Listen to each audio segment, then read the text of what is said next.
ہمارے شیخ حضرت مولانا پیر ذوالفقار نقشبندی صاحب دامت برکاتہم فرماتے ہیں کہ ہم پڑھتے تھے یونیورسٹی میں، ایک مرتبہ غالباً لاہور کا واقعہ ہے، معلوم ہوا کہ حضرت مفتی اعظم مفتی محمد شفیع صاحب رحمۃ اللہ علیہ تشریف لائے ہیں۔ ہم حضرت مفتی صاحب رحمۃ اللہ علیہ کی خدمت میں حاضر ہوئے۔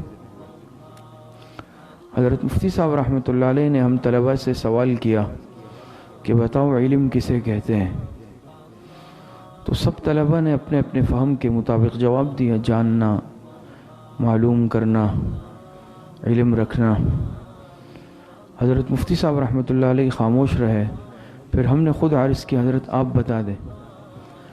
تو حضرت مفتی صاحب رحمۃ اللہ علیہ نے فرمایا بھائی علم اسے کہتے ہیں، علم وہ صفت ہے کہ اگر کوئی اسے حاصل کر لے تو عمل کیے بغیر اسے چین نہ آئے۔